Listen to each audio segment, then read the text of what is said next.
Assalamualaikum warahmatullahi wabarakatuh.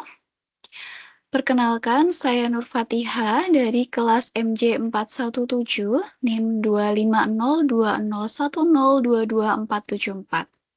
Yang terhormat Bapak Joko Suharyanto, SEMM CPOD, serta teman-teman yang saya cintai. Kali ini saya akan menjelaskan Middle Income Trap Strategi Indonesia terkait kebijakan fiskal, kebijakan moneter, dan utang luar negeri. Tugas ini adalah tugas ujian tengah semester mata kuliah Perekonomian Indonesia Universitas Cyber Asia. Yang pertama yaitu Middle Income Trap. Apa sih itu Middle Income Trap?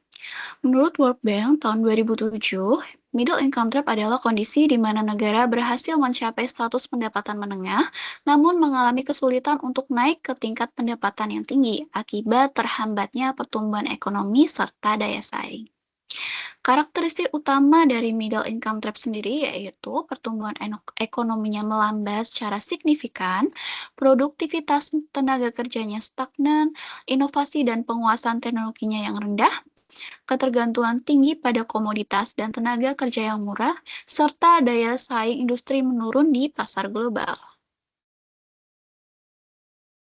Lalu mengapa sih Indonesia itu beresiko? Indonesia memiliki bonus demografi dan kekayaan sumber daya alam yang besar. Namun, tanpa perbaikan struktural, risiko terjebak dalam middle income trap itu sangatlah besar. Tantangan utama yang kita hadapi saat ini yaitu yang pertama adalah kualitas SDM-nya belum merata. Masih banyaknya tingkat pendidikan yang rendah, terus produktivitas tenaga kerjanya rendah, ketergantungan ekspor komoditas mentah, penguasaan teknologi dan inovasi yang terbatas, infrastruktur belum merata di seluruh wilayah, serta investasi R&D yang masih sangat rendah. Tingkat ekspor komoditas mentahnya ada di 54%, rasio investasi R&D-nya ada di 0,2%, serta kesenjangan SDM-nya rendah di angka 72%.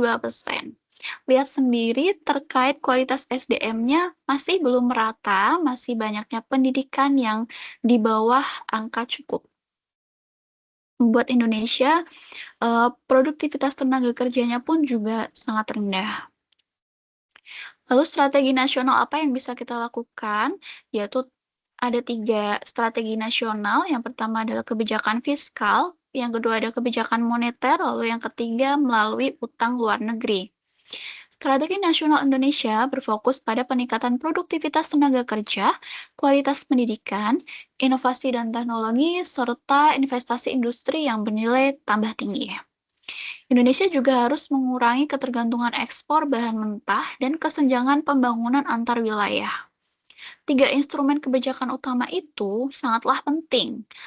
Kebijakan fiskal, kebijakan moneter, dan utang luar negeri menjadi kunci untuk menghindari terjadinya middle income trap. Yang pertama yaitu kebijakan fiskal, dengan cara meningkatkan kualitas belanja negara. Yang pertama adalah investasi SDM atau sumber daya manusia. Dengan cara memperkuat pendidikan, vokasi, keterampilan digital, dan kesehatan untuk membentuk SDM yang unggul. Karena tadi angkanya juga lumayan tinggi ya, dari 74%. Yang kedua yaitu infrastruktur produktif. Anggaran infrastruktur seperti untuk jalan, pelabuhan, bandara, digital, dan energi untuk meningkatkan konektivitas dan produktivitas nasional. Lalu hasil dan tujuannya adalah untuk menurunkan biaya logistik terkait jalan, pelabuhan, dan lain sebagainya ya. Lalu yang kedua, meningkatkan produktivitas dan memperkuat daya saing global. Jadi kalau kita SDM-nya maju, tinggi, otomatis kita bisa memperkuat daya saing global. Kebijakan fiskal yang berkualitas mencakup penerimaan dan pengeluaran negara secara strategis. Investasi pada SDM dan infrastruktur produktif merupakan 2 pilar utama yang saling melengkapi. SDM yang terampil membutuhkan infrastruktur yang memadai, sementara infrastruktur yang baik hanya optimal jika didukung oleh tenaga kerja yang kompeten dan inovatif. Kebijakan fiskal yaitu hilirisasi dan inovasi, seperti nikel, sawit, dan mineral. Insentif pajak diperlukan seperti adanya tax holiday, tax allowance diberikan untuk mendorong investasi di sektor strategis. Fokus sektor meliputi teknologi, manufaktur, energi terbarukan, dan R&D. Hilirisasi industri menjadi kunci transformasi ekonomi Indonesia dari eksportir bahan mentah menjadi produsen produk bernilai tambah tinggi yang kompetitif di pasar global. Kebijakan moneter berperan seperti Bank Indonesia dalam stabilitas ekonomi. Bank Indonesia berperan menjaga inflasi rendah dan stabil, mempertahankan nilai tukar rupiah, serta memastikan stabilitas sistem keuangan nasional demi mendukung pertumbuhan ekonomi jangka panjang. Dengan menjaga target inflasi terjaga di 3%, pertumbuhan ekonomi yang stabil di angka 2,5%, stabilitas nilai tukar rupiah, serta kepercayaan investor. Kebijakan moneter mendorong investasi produktif. Stabilitas nilai tukar rupiah dengan cara mengurangi ketidakpastian usaha dan tarik investasi asing. Akses pembiayaan untuk UMKM, manufaktur, dan ekonomi digital, serta investasi produktif untuk efisiensi pembiayaan jangka panjang.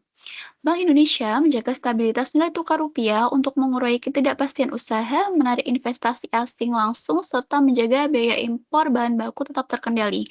Selain itu, perluasan akses pembiayaan difokuskan pada sektor UMKM, manufaktur, dan ekonomi digital agar pertumbuhan lebih inklusif dan berkelanjutan. Yang terakhir yaitu kebijakan utang luar negeri, utang produktif vs utang konsumtif, prinsip pengelolaan yang bertanggung jawab. Utang luar negeri peluang atau beban. Utang luar negeri dapat menjadi instrumen positif jika digunakan untuk mendorong pertumbuhan ekonomi jangka panjang. Namun, jika bersifat konsumtif tanpa dampak produktif, justru dapat menjadi beban fiskal dan mengganggu stabilitas ekonomi.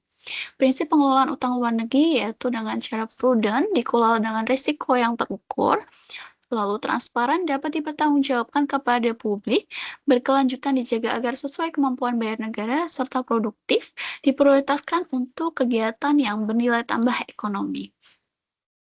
Strategi pengelolaan utang luar negeri, utang yang produktif yaitu diprioritaskan untuk infrastruktur, pendidikan, kesehatan, teknologi, serta industri bernilai tambah jangka panjang. Dengan cara menjaga rasio utang, menjaga kemampuan bayar, kendalikan defisit, dan pertahankan kepercayaan investor melalui pengelolaan fiskal yang prudent dan transparan.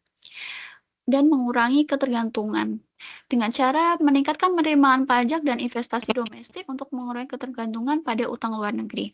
Strategi pengelolaan utang luar negeri Indonesia harus berorientasi pada produktivitas keberlanjutan dengan mengutamakan utang yang produktif, menjaga rasio utang pada level aman, serta memperkuat basis penerimaan pajak dan investasi domestik. Indonesia dapat memanfaatkan utang sebagai instrumen pembangunan tanpa membebani generasi yang akan datang. Dari perspektif dan rekomendasi, yaitu terkait SDM, industri, dan fiskal. Kesimpulannya yaitu dari aspek fiskal, meningkatkan kualitas SDM, memperkuat infrastruktur, mendorong hilirisasi industri, aspek moneter yaitu dengan cara menjaga inflasi, stabilitas nilai tukar, mendukung investasi produktif, aspek utang luar negeri dengan cara menggunakan utang secara produktif, menjaga keberlanjutan fiskal, dan mengurangi ketergantungan eksternal. Dengan langkah tersebut, Indonesia dapat meningkatkan produktivitas daya saing dan mencapai status negara maju. Mungkin cukup dari saya, kurang lebihnya saya mohon maaf. Terima kasih.